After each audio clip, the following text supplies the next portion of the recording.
What is your favorite type of mic? Handheld, lapel, or and the mechanics?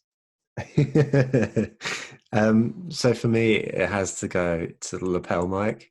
Of course, the lapel mic. Mm-hmm. So I'll tell you why it isn't the handheld. And the handheld mic problem is one that you find with any person, regardless of whether they're a pro or otherwise, which is that nobody keeps it to their mouth consistently throughout the course of a talk. It is amazing the amount of people who just start throwing this bloody handheld mic all over the place, and nobody can hear what they say. A lapel mic, it's nice and easy, but it does have its downfalls. The first big downfall is that awkward interaction where it's like, hey, do you mind sticking this down your top? Um, which is just like the worst thing ever, but it's also like quite a nice icebreaker, particularly if you don't know the speaker really, really well. You can sort of say, hey, I'll leave you to do that, and you can both sort of smile at that. That's cool. Um, and of course, the old lapel mic rustle that goes on when it's brushed against the clothes or against, just against clothes. Then Christ, that's a real killer as well. But apart from those two drawbacks, lapel mic all the way. Yeah, cool. You find it with if they're using the old Apple Yes. headphones and they've got earrings on or something around there, then that Yeah. keeps hitting it, and that can happen when you're recording something like this. But I was told, I went on a course once, and I was told that for the handheld mic, make sure like your thumb is touching your body, Okay. and then just don't move. Well, don't move it from that. Don't be too rigid, but make sure your thumb's always touching your body, and then people are going to hear you. And if you move it away, it's like take it back. Nice. That's a really good bit of advice. I'm sure it's the type of thing that works quite well in theory, and then Yeah, you get yeah. the person that's the most nervous. And of course, with the Apple sort of style of things, then you also get the blokes with beards, who will get the beard rustled, which of course The is beard rustle. a nice variation on the clothing rustle. So Yeah. it's an absolute minefield, my friend. Yeah, I know. Yeah, yeah. I'm glad I only narrowed it down to a couple of options. Be here all day talking about mics, but we don't want to do that. What the audience want to know first and foremost is what brings you to this point in your career. What's your story? So, well, I'm 27 now, so I've been graduated 5 years. And when I took my first job, it was as an SAP consultant, so not in marketing at all. And I was sold on the promise of earning 100 grand after 5 years, 100 grand a year after 5 years. So my sole motivation for taking this job was for the money. But I learned very quickly, and I'm really grateful for learning this lesson, was that money wasn't going to be my motivating factor in life, which is precisely why I went into marketing. Um, Yeah. the truth is, at the time, I did a business degree, and my gateway drug into marketing as such was social media. So I love social media. I still love LinkedIn in particular. That's my bag. I absolutely love LinkedIn. Yeah. I'd like writing, and interacting with people. So while I was an SAP consultant, I was still blogging about marketing. So, it gave me an indication that was the place for me. I was fortunate enough to get my first job as a solo marketer in a 3-person company, marketing conferences in the United States and Europe. And it was a reasonable gig, to be fair. I mean, we were selling £2,500 conference tickets, and it was a very exclusive event. But I was so lucky that the speakers at this event were people like Seth Godin, Rand Wow. Fishkin, people like Joanna Weeb, who's like the most amazing copywriter. So like in my first marketing job, I was exposed to some of the most amazing marketing minds, which was a real privilege. And, I'm grateful for their lessons, today. So while that was going on, I had that feeling that I wanted to back my marketing learning a little bit more and also meet other marketers because I wasn't getting that stimulation in my job. So the Marketing Meetup just started as like a hobby during that time, an opportunity to meet people and learn about marketing. But layered into that was this idea that I'm far more introverted than I am extroverted. I'm okay one-on-one, but sort of that conversation, which is in the group, my Mm-hmm. voice isn't loud and I'm a bit scared. So, it's not a nice thing. So I just created this event, the Marketing Meetup, just on a bit of a whim, with no real intention behind it other than, to meet those goals. And the odd thing that happened was like 50 people attended the first event in Cambridge, which was just in a servery, few drinks, few bit of food, and 2 speakers. And like 50 people came along, and I was like, well, this is all right, so we'll carry on. So carried on. And like over the course of time, people just sort of really engaged with the values of the Marketing Meetup more than anything. We're a community. We look to help each other. We're just looking to elevate one and each other and learn together. Much like this podcast, really. Everything about it is just for the community and collectively learning. So over the course of time, a series of people said, hey, I like this thing, but I'd like to do it closer to my house. So we're now at 14 locations, I think, and about 140 events in the next year. So, it's just one of these things that's really snowballed over the course of time. And I've been privileged enough that 6 months ago, I was able to take it full time, which was, quite lovely as well. Yeah. So, it's been a mad journey in terms of taking it for the money, having a great experience, but fixing a need, and then, having a real privilege to be able to do something that I love, and in the spirit of just helping one another really. That's really cool. I love that story. It's brilliant, especially because you started off your career not in marketing and then suddenly realized marketing is the way everyone should go. Well, yeah, I mean, no, I think a lot of people who are marketers probably shouldn't be, but maybe that's a story for another day. Yes, sorry, let me rephrase that. Everybody should learn and understand how to do marketing correctly. Yeah. Yeah, 100%. Yeah, no, I think it's a real great mindset to have, actually. And more than anything, I heard a quote from Rory Sutherland the other day, which said that marketing is the lens of the customer in a company, which means to say that we really should be the champion of customers in any given company. And that sort of struck a chord with me, because that's exactly what we should be doing. But I think it's very easy to get lost in sort of the tactics and stuff like that. But when you really focus in on the customer and the people you're trying to help, then magic happens. And that's the thing I love about it. Yeah, the magic, absolutely, and it is all magic. So the Marketing Meetup's your bag. Yeah. How do you go about putting on an event like Marketing Meetup or Marketing Meetup itself?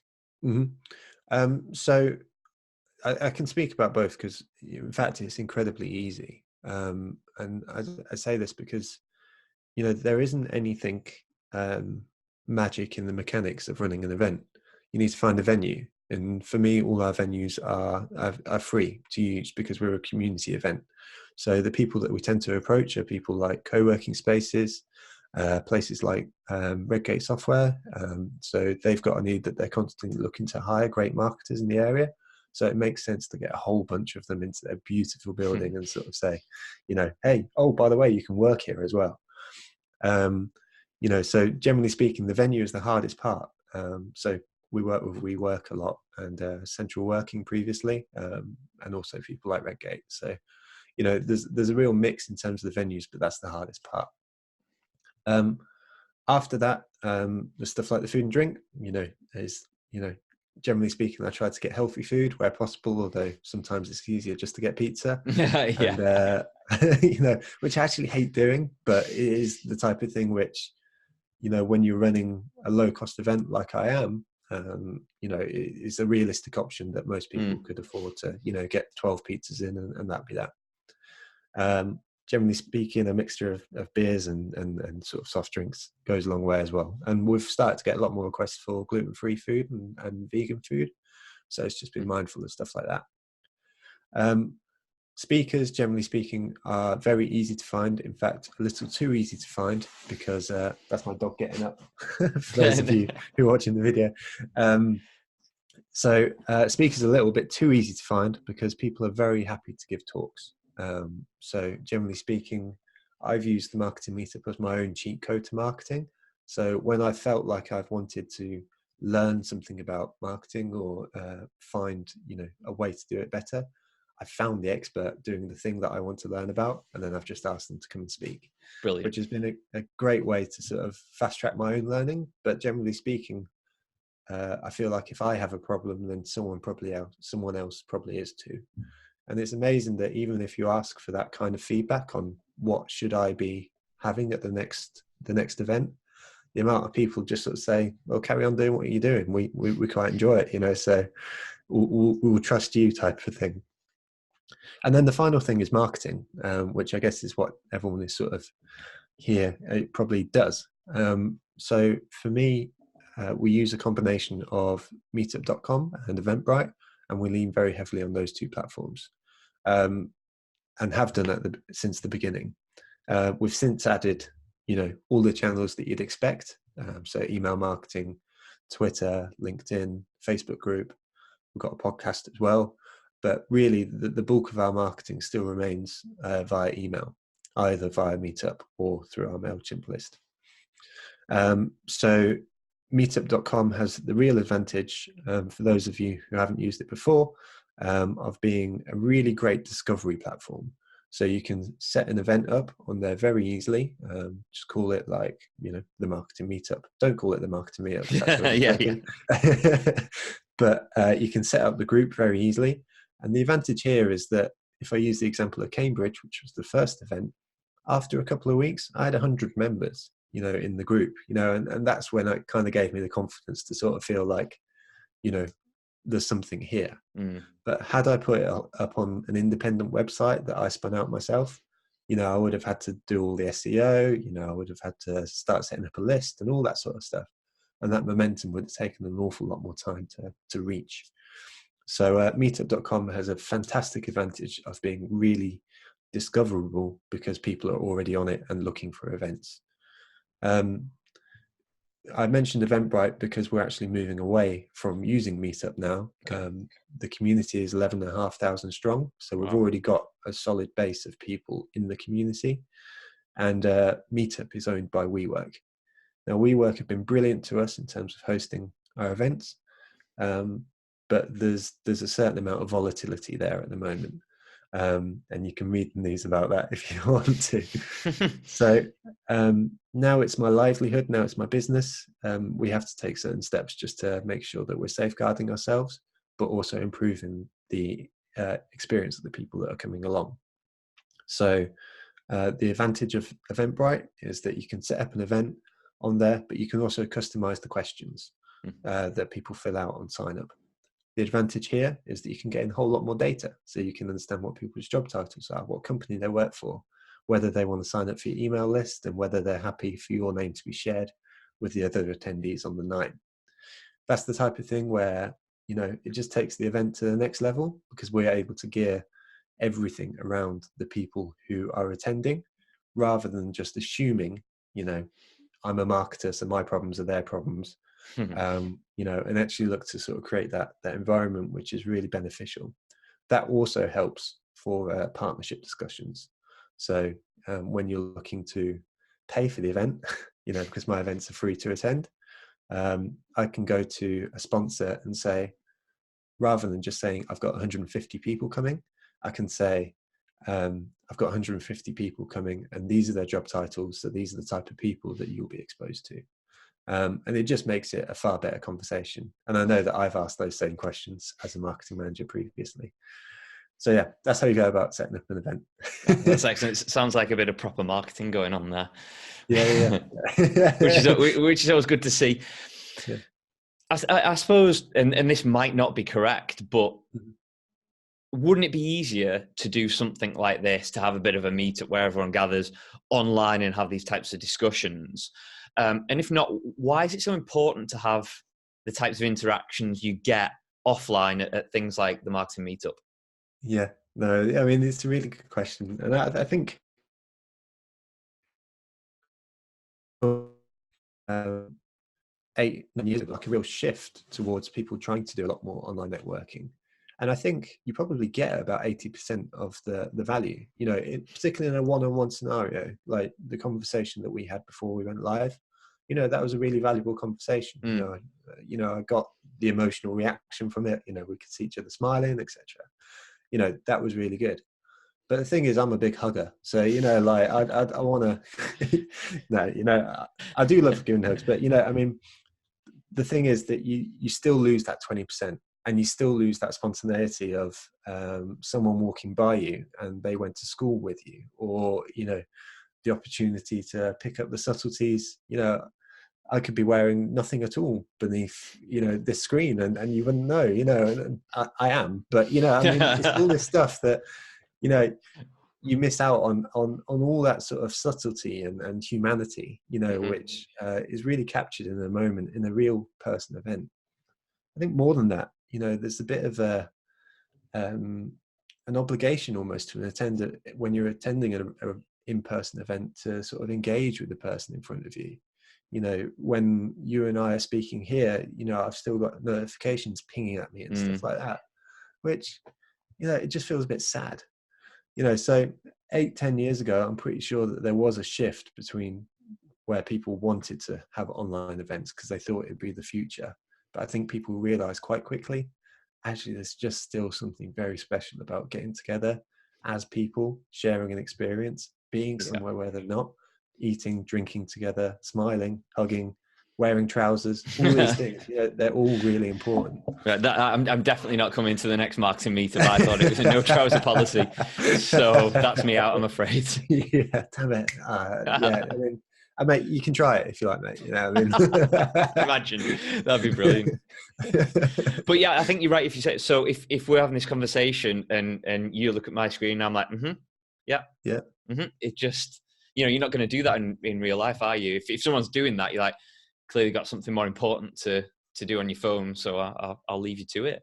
For sure, absolutely. You know, and you know, I'm not saying that doesn't happen in person either. You know, I mean, I think we've all had conversations where we've been sat and the first thing someone does is put their phone on the table in front of them. You know, and it's not a nice thing. The same with meetings. You know, the amount of meetings I've had where people's laptops have been open and then they're all working away while you're in a meeting. It's like, what's the point? You know, but I do think, you know, there's still something very human about just sharing the experience, and I think you get more of that effect if it's in person versus online. Yeah, I agree. Just final note on that. Although I know you're not wearing trousers, I know you are wearing an emu suit underneath it, because I have seen it pecking in the background every now and again. So. And there's a little tip for your next marketing meetup as well. Yeah. Brilliant. Absolutely. So speaking of tips for attending the marketing meetup, are there any that you can provide listeners to maximize the time they get at these types of events? So we speak about three values for the marketing meetup, and I think these are probably the best bits of advice that I've got as well. And we reinforce these in our marketing. We reinforce these at the beginning of our events. The three values are listen, say hello, and be positively lovely.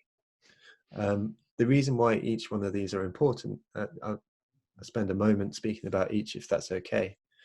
The first thing is listening. So when we go to events, I think there's a real pressure to sort of feel like you're the cleverest person in the room. When you're in a conversation with someone new, I feel like you have to show that you know everything that they're talking about, you know, and you know, it's almost a moment of fear when they say, oh, you know, do you know this company? And you have to admit that you don't. You know, shock horror, you know, you don't know every company in the world. You know, but that fear of not being the cleverest person in the room is debilitating to not only your capacity to network, but also debilitating to the quality of your conversation, because each of you are just trying to one up each other throughout the course of the conversation. You exchange business cards at the end, and neither of you have gained anything from it. So what we encourage people to do is listen. So by that, we mean, like, when you're in a conversation, actively listen to what the person's saying in front of you. So if they say they've got a cat, bring that into the conversation, you know, and you know, respond to the thing that the person is saying, rather than thinking about the thing that you're going to say next. You know, and it's amazing how that conversation shifts away from me to, hey, you know, we've got that moment of common ground, you know, and even though there's a visual cue of here, but behind you, you know, if you'd mentioned that you're a Liverpool fan, which is most unfortunate because I like you in so many other ways, then you know, that would, you know, that would be a lift off for the rest of the conversation, because it's really, really hard to have these conversations with people who you've never met before. And Mm-hmm. the only way that you're going to have a decent conversation is by picking up on those cues and saying, oh, wait, I've got that in common with you as well, rather than thinking, oh, you know, I need to be better than you. The second thing is say hello.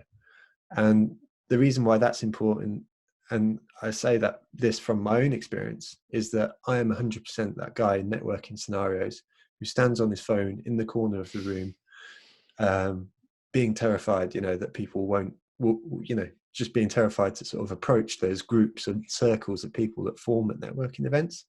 And it's horrible. So I encourage people like me to say hello and muster up the courage that it takes to approach a group like that and and say hello, you know, and that is literally the hardest word in networking. Hello Mm-hmm. is the hardest word in networking. Um, but on the flip side, if you are a bit more confident, the thing that I encourage people to do is go and say hello to that person on the phone in the corner, you know, because they're probably a bit nervous, but it doesn't mean that they don't have something valuable to say. Mm. You know, so it's amazing that once you shift that dynamic to saying, everyone in this room, you've got permission to say hello to anyone else in this room, rather than placing some weird expectation, making, and this is a tip for event organizers more than anything. I've attended networking events which have been held in nightclubs with really loud music and you can't see anyone and stuff like that. And it's terrible, you know, because that's a really terrifying situation to try and approach someone. The final thing is be positively lovely. And the idea behind this very much is like, in the Marketing Meetup, we use it in the context of the Marketing Meetup as a community, so we look after each other. But more broadly, in the context of networking, it's just this idea that we all need to look after each other. And generally speaking, nice people get ahead because they surround themselves with other nice people who Mm. are willing to, you know, sort of elevate them and sort of help each other. So being positively lovely, you know, it's just about being open, being kind, being responsive, being present, as we've spoken about, um, and combining all these things into a moment where you're actually just enjoying the interaction rather than thinking about the next thing. So, yeah, my 3 bits of advice: go into a networking event, listen to everyone that you're speaking to, say hello to as many people as possible, and just be positively lovely. Um, I'll add a little PS here, which Mm-hmm. is the thing that people seem to really have sort of grabbed onto, is this concept of not selling. Um, you know, and I think it's probably getting better and better over the course of time as more people are sort of like panning it. But people come to networking events with the intention of getting 10 business cards, or Yeah. with the intention of gaining X amount of sales, or justifying the ROI of whatever on the basis of sales directly attributed to a specific event. I just think that's so misplaced, Mm-hmm. because I think people don't buy. It's like a relationship with a partner. You know, my wife didn't marry me after our first date. She didn't marry me after the first time we met. You know, we took the time to get to know each other, and then we realized over the course of time that actually we thought each other were all right. You know, and we sort of, you know, it was generally okay. You know, so Yeah. we decided to spend more time together, and eventually we took that plunge. And I think business relationships are exactly the same in that way. Yeah, I love that analogy. On one of my presentations, I've got a little cartoon, and it's, what's her name? I think it's Maureen, and she's turned up in a wedding dress to her first date. And it's like, you Nice. don't want to do that. You know, you don't want to be that person that goes in and says, bye from me. And if anyone wants to test that theory, just Yeah. go on LinkedIn or sign up to LinkedIn, connect with a bunch of people, and then try and Yeah. sell to them straight away and see how far you get. It won't be very 100%. far. 100%. No, you're so right. It's and actually, I think the sort of zeitgeist now is that not only would you not get funds, but you actually have a negative effect on how Mm-hmm. people perceive you as well. So I think it's gone so full circle now that it's actually an actively bad thing to do. Never mind, just a slightly ignorable thing to do. Yeah. Definitely. Another part of what you do is put on workshops, slightly different to the meetups, if you like. So what makes a good or great workshop? I'm figuring this out at the moment, Okay. and it's like we said this before we went on air. I'm making this up as much as anyone Don't else tell is. So. people. Come on. No, I don't know what I'm doing. I don't.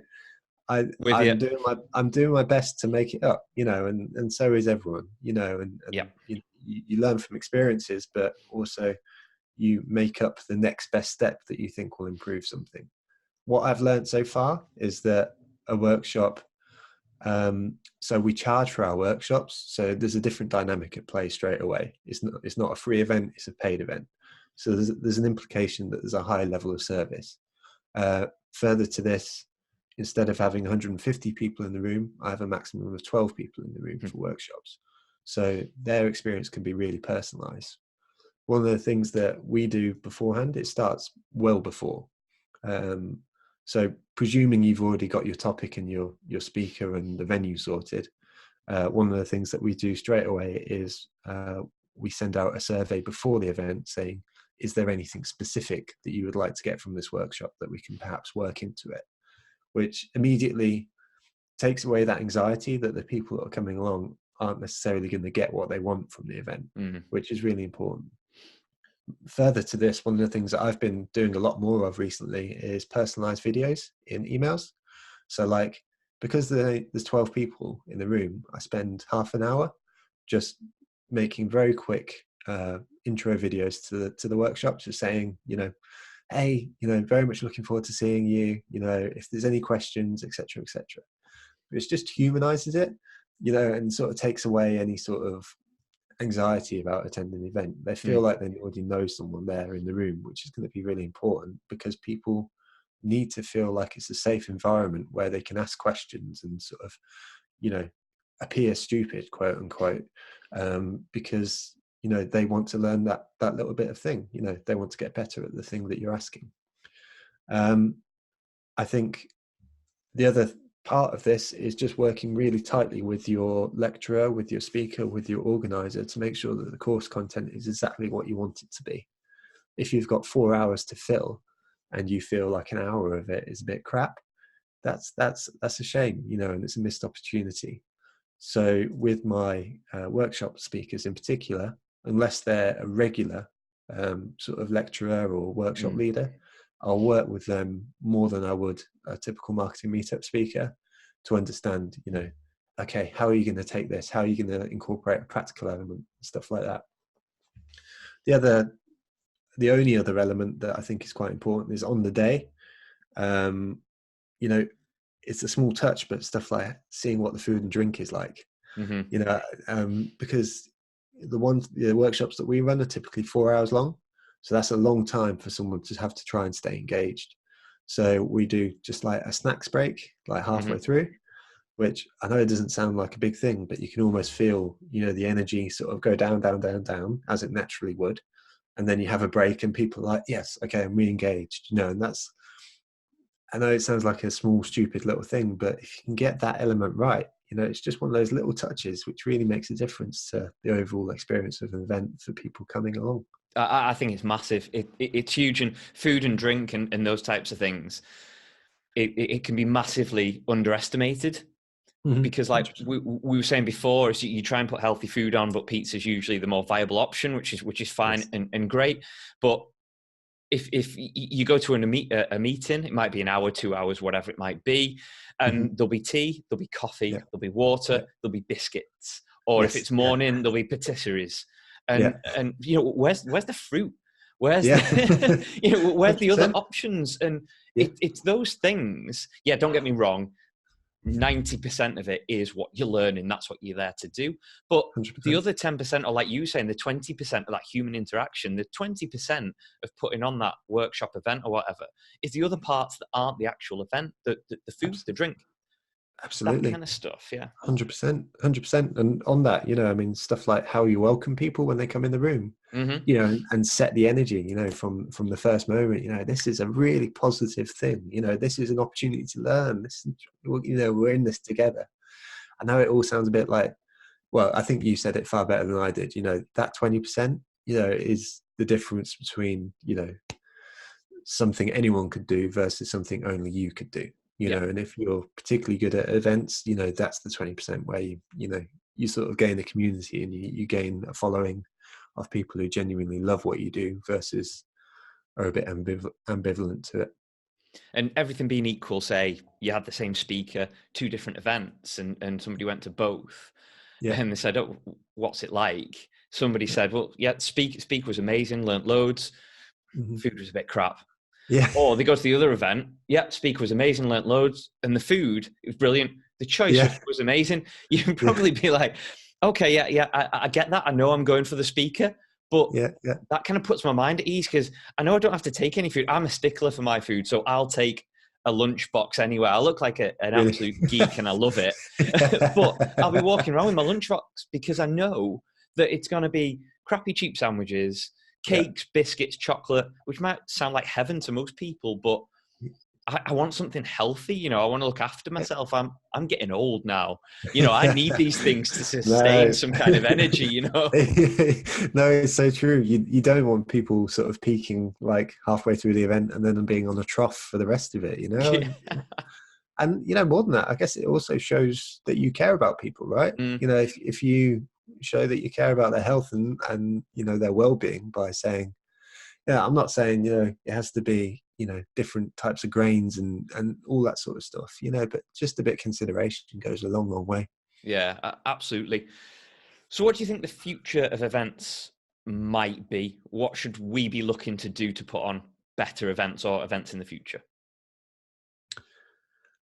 I think if I reflect on the future events, I've also got to reflect on what the present day trend is. Mm, And the present day trend that I see is of generally a really encouraging and healthy event scene mhm, where people are becoming more and more adverse to that sort of old school sales event, that old school turn up in a tie and a suit and you know, sort of introduce yourself as job title from Megacorp, you know, but as, you know, Joe from the Marketing Meetup or whatever it may be, you know, and sort of, you know, it feels like there's a trend of sort of more humanizing uh, going on. I think, generally speaking, when I think about events more generally, I think there's going to be a bit more of an experiential edge to things. You know, I think certainly where the Marketing Meetup is, that when I started it 3 years ago, a couple of speakers networking at the beginning and end was certainly in the areas we operated it, you know, a little bit not revolutionary. It mm, wasn't reinventing the wheel, you know, but it was something that people hadn't necessarily experienced in that kind of way before.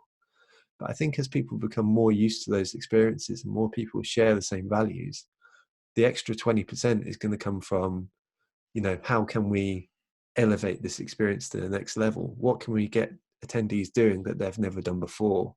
You know, how can we change their perspective? That could come from speakers and speaker formats, you know, so doing panels or whatever. But I think more than that, I think there's an experiential edge. You know, what's the set design at, you know, an event? You know, what's the ticket experience look like? What's the confirmation email look like? You know, how can we make this not just an event, but an event? You know, in capital mhm, letters. You know, mm, and you know, sort of move it to that next level. I think while I've said that, there probably is also a trend here, and I've sort of touched upon it when I mentioned the context we're operating in now, which is just more humanizing. You know, people are looking after each other at events a little bit more. There's a lot more diversity, but equally, it feels like on that diversity trend, there's a lot more equality. You know, people can feel more welcome, regardless of who they are, walking into these environments, and I hope with less fear, you know, and I think that's a really strong thing that everyone seems to be pushing more and more for, mhm. which is wonderful, you know, and long may it continue.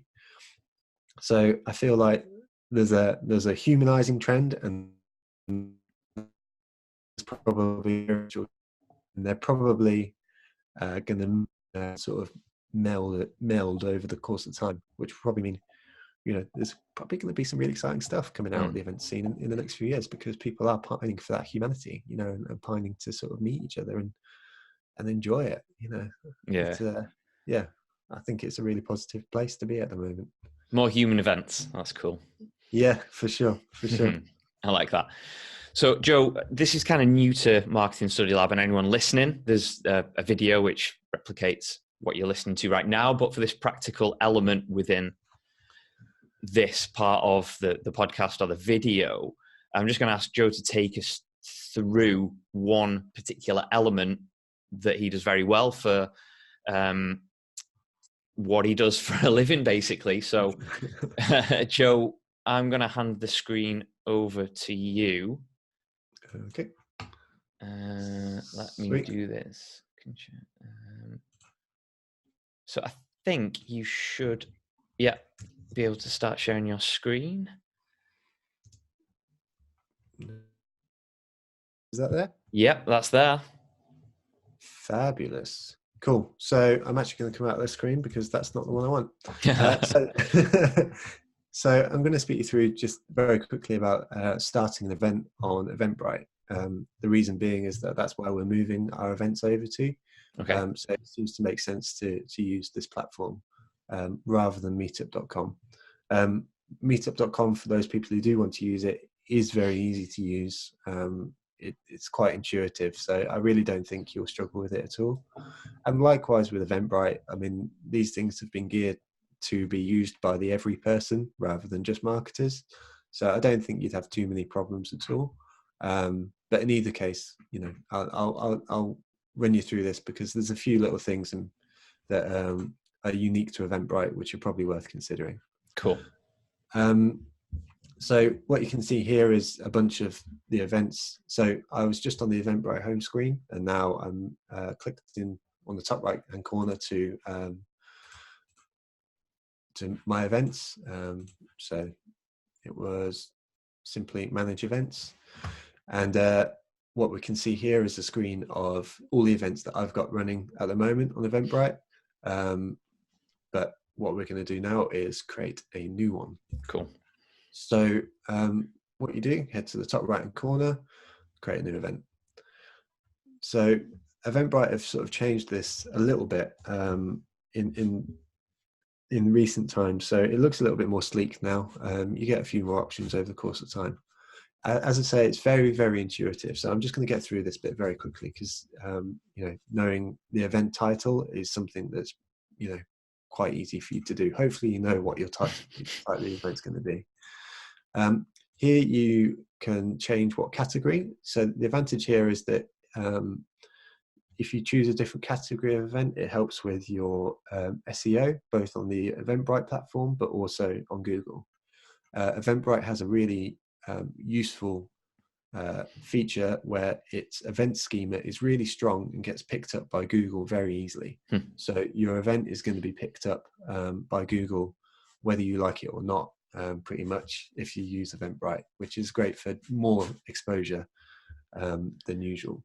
So what do you choose for your type of, is it meeting or networking? Yes. So for me, it's meeting or networking, but you've got all sorts here. You've got seminars or talks, rallies, races, parties, all sorts. You've also got subcategories. So for me, it's business and professional. There's other stuff such as music, health and wellness, all that sort of thing. And then if you've got it, so there's a subcategory, which is sales and marketing. But you can do stuff like careers, designs, educators, and more. Here you're adding tags, so very much in the same way as if you are doing like a YouTube video, maybe. That's cool. You can enter tags to help with SEO again. And is there any, and you might not know this, but is there a optimal limit, or I think it says 1 to 10 tags there. So is it a maximum of 10? So yeah, it's a maximum of 10. And, I'd say with all these things, I do the same on YouTube. I just spam out the keywords because it's mainly going to be used for SEO purposes. So there's no harm in having more keywords, as long as they're relevant. Obviously, don't just put in Justin Bieber because it's a popular term. Use use something that's going to be relevant to what you're doing. That's a big insight into your psyche there, that you went for Justin Bieber. Well, I wasn't going to go for like Jurgen Klopp or something like that, because it's ego. So next we go to location.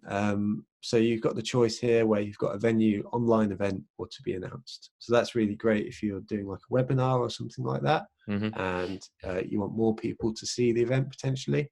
But for me, usually it's the venue, because that's where I do my events. And we've got a list here of previously used events, but you can just type into this box Redgate software as an example. Cool. Or and yeah, we're going to do it there. Redgate wine. Okay, yeah. Brilliant. I'll meet you there. Yeah. Somewhere in Wyoming, maybe Washington. I don't know. I'm not sure. WA. Yeah. No, Redgate wines as well. Yeah, let's do it. And next you can just select what time your event starts and finishes. Do remember to change the time zone, because that could be a pain in the bum. So that's found in the advanced settings, and you just need to set the drop down. And who knew there were quite as many time zones as this? Yeah. Wow.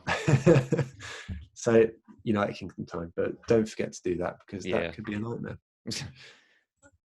Here you get the option to insert an image. So you can do up to a maximum of 10, and just reading out here, you've got a 2160 by 1080, basically a 2-to-1 ratio for the event image. I tend to, for my images, I tend to use images with people in them and generally looking like they're having a nice time, rather than a horrible time, at least. Are they images from one of your meetups, generic images? Yeah. Yes. So, obviously I've had the chance of running a number of events over the course of time now. So we've got a library of images. Cool. But what we did when we started with our first workshops is that we didn't have images from those. So I just made a quick thing up on Canva. It wasn't like amazing by any means, but it did the job. I'd recommend that, you sort of do that to start off with, and then over the course of time, you can get better imagery and sort of bring your event to life, really, I guess. Then you got your summary. That's a load of stuff. So that just sort of sits at the highest level. So if you got your event title, I guess you can consider like the summary, like your main body text, and then you've got additional opportunity for more description of your event down below as well. So the summary, I guess, is closer to like a H2, a H2 title text, and then you got your description, which we consider your body text. What we've got here is an option here for trying Eventbrite Studio. I suggest if you're only doing one event, not to worry about it. I'm trialing it at the moment, but literally only in the past couple of weeks, so it's inconclusive. What Eventbrite Studio does is it almost provides like a hub page for all your Eventbrite events. So you're able to direct, if someone asks you, what events do you have going on, and you don't have a website, you can have an Eventbrite Studio page, which brings all your events together in one place. It's a little bit more stylized, it's a bit more branded. I think it's about £10 a month, so it isn't free to use. So, if you want to use, if you're doing multiple events, it's the type of thing you can consider. And it just adds a bit more of a professional look if you do have lots of them. There's so many platforms that are providing that service now, in terms of you don't necessarily need your own website to start something like this. They will almost do it for you. And although I'm a big advocate of having your own site, because it's yours and you can make it yours, and I just feel it's a requirement for me anyway. Yes. But if you're just starting, you don't have to go through all that. If you're not that tech minded, things like this would be brilliant to start off. And don't be afraid, like you were saying, Joe, to test it, see if it will work for you. Absolutely. Yeah, 100%. And at the very worst, even if you do have a website, then it's an opportunity. If people are Googling for marketing events and you're not necessarily top of the organic listings or even the paid listings, then Eventbrite has great SEO already built in. So there's an opportunity there that that page might also either take up another result on the first page, or may even have SEO than your website for the meantime. So people are more likely to find you. So I don't even think there needs to be mutually exclusive concepts. You can certainly have a website and something like Eventbrite Studio, and so long as it's all consistent, I think is the main thing. Yeah, manageable. Yeah, absolutely. So the next step is creating your tickets.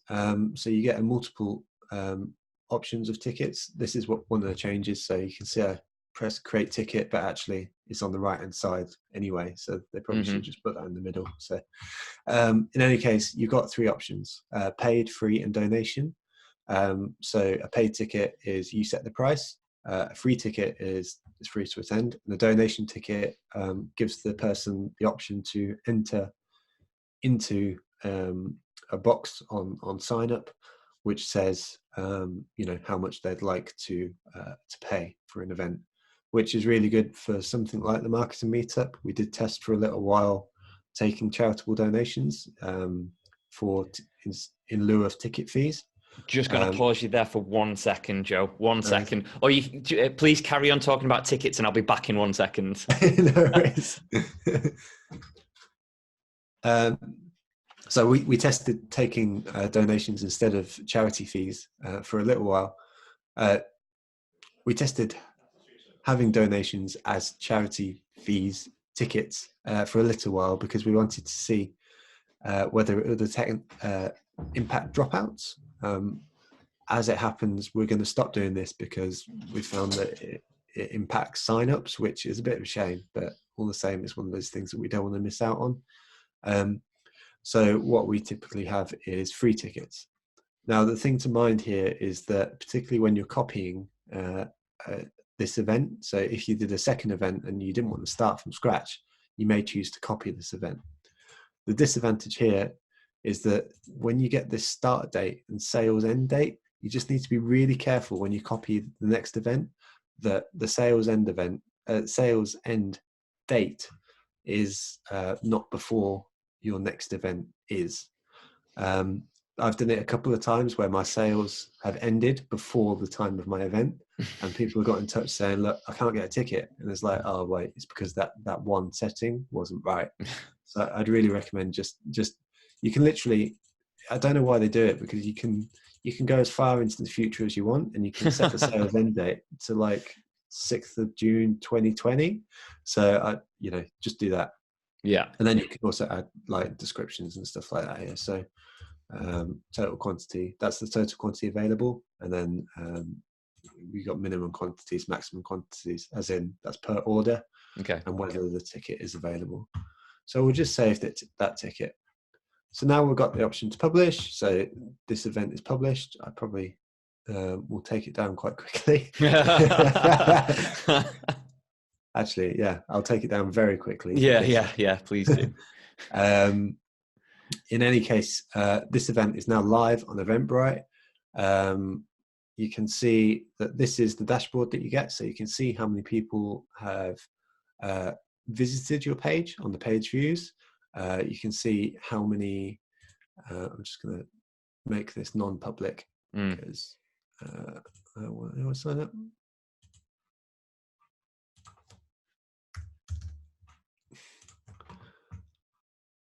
Cool. Right. So what we can see on the previous page was a dashboard where we've got tickets sold, add-ons, page views.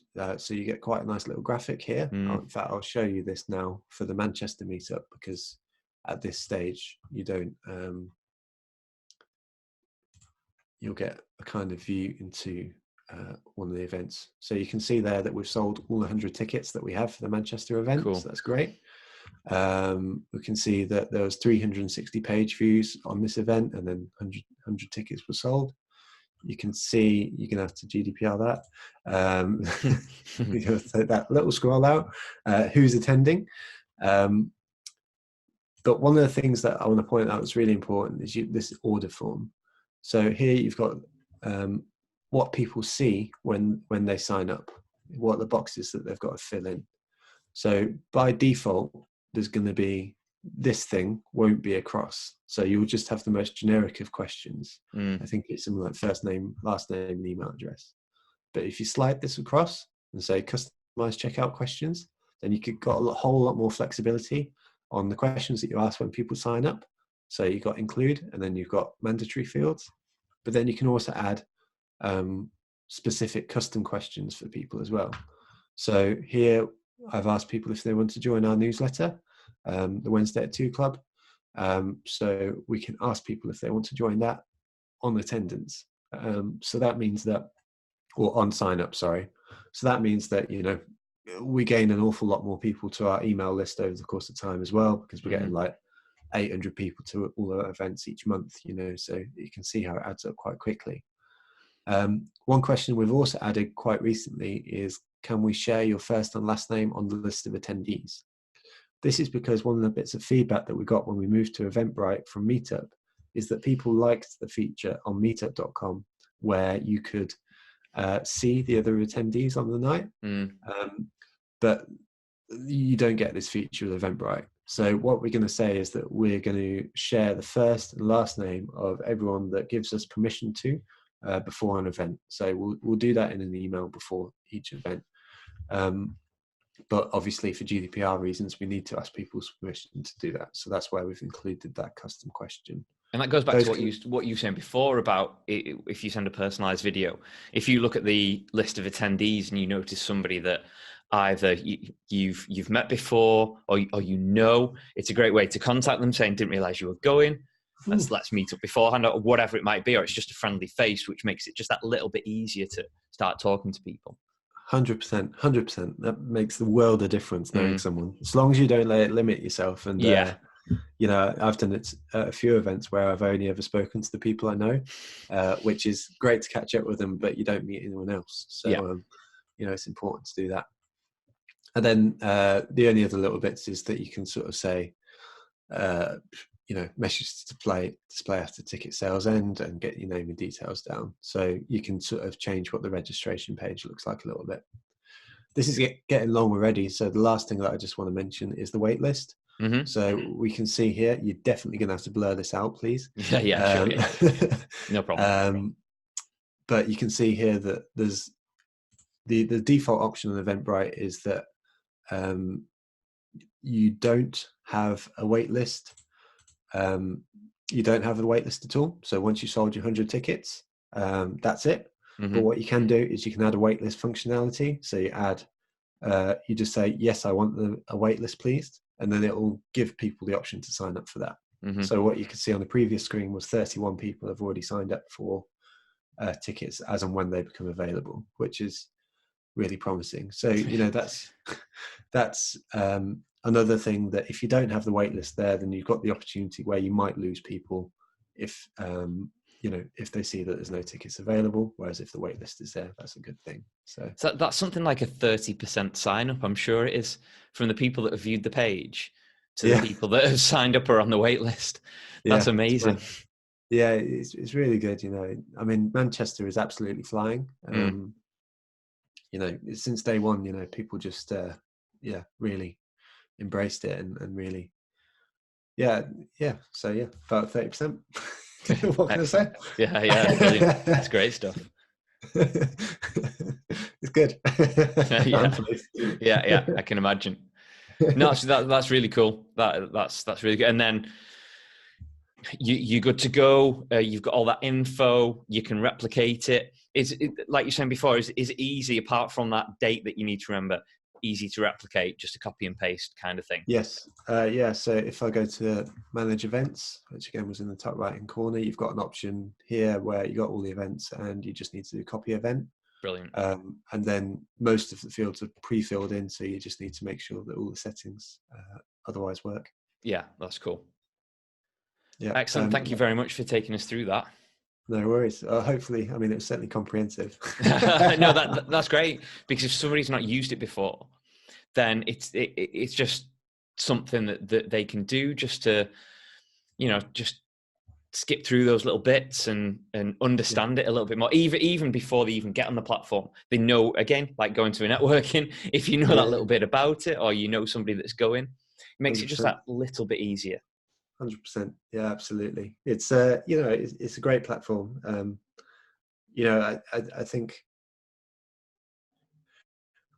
when you have paid events are quite high. I think there's something like 12% or something like that. Don't quote me on that, but it's Mm-hmm.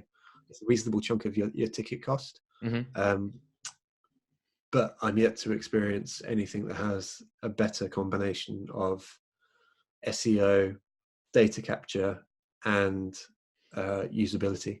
So Cool. it seems to work well. Excellent. Final part of this little chat is from comprehensive to quickfire questions, if you're ready for these. So Excellent. go for it. Name one must-read business book. Can I do two very quickly? Go ahead. You're so disappointed there. If I was to do one, Seth Godin, This Is Marketing, Yeah. is my favorite marketing book of all time. I feel like every other word, he's just sort of turned my world upside down. The other one that I've just finished reading is Alchemy by Rory Sutherland. Likewise, I feel like Rory Sutherland is one of these people that you can listen to for hours, feel like you've had your world turned upside down, but then also simultaneously forget everything you've learned from him because it's so mind-boggling. So like that's a great one that you could listen to again and again and again. Cool. What was the last thing you Googled? So you might be able to see my camera set up behind me. So I got that as my little present to myself over Christmas. Hopefully my LinkedIn videos will be a lot better this year as a result of it. So I've got a little light and camera set up. So I was just figuring out how to use my camera, basically. I was doing that yesterday. Slightly different, not new camera, but I was doing it yesterday with this thing. So nice. Oh, yeah. exactly. Which one is it? Okay, I've got one very similar, but those gimbals are a pain in the ass because they flop all over the place and you don't know how to use them. So yeah. I didn't realize it was going to be powered and everything, but yeah, it's quite cool. But I'm still getting used to it. So yeah, it's really cool. Yeah. No, they're really good. They're really impressive bits of tech. So what would be your one tip for people who are studying? So for me, I learned my lesson early on that money wasn't going to be the thing that motivated me. And layered into that was the idea that I wasn't being myself because I was just chasing money. I wasn't chasing the thing that would ultimately I would be able to find joy in. Yeah. So it's the cliche thing, but it's literally just whatever you feel in your gut is right. It probably is. So not that there's lessons, not that there's not lessons to be had in having bad experiences. But I think if you follow your gut, then that's absolutely cool. I think it's probably the right way to do things. So similarly, if you could tell your 10-year-old self one thing, what would it be? You're all right. You're okay. I don't think, I think I've been lucky that I've had a great life really in many ways. And I think one of the biggest lessons really is just gratitude, and I think it's quite difficult to tell a 10-year-old to be grateful for what they have, but I think just being mindful of those moments is really important. Yeah, totally agree. So final most important question, and I think people will be mad not to do this, but if they want to find out more about you and the Marketing Meetup, because it gets fully booked straight away, so they need to know this stuff, where should they go? So you can head to the marketingmeetup.com. There we've got the Wednesday at 2 Club, which is our newsletter. You've got all the events that we run. There'll be 140 in the rest of the year. You've got our workshops. You've got the blog posts. So we record the events and then put them up on there. So, even if you can't get to an event, you can still learn from the people there. And yeah, if you want to find me, get on LinkedIn, Joe Glover. I use it too much. Yeah.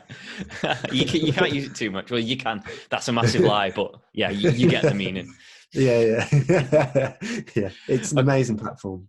I love it. Yeah, it is. Joe, thank you so much for doing this today. It's been an absolute pleasure talking to you today. Really, really enjoyed it. Thank you. Likewise. Thank you for having me.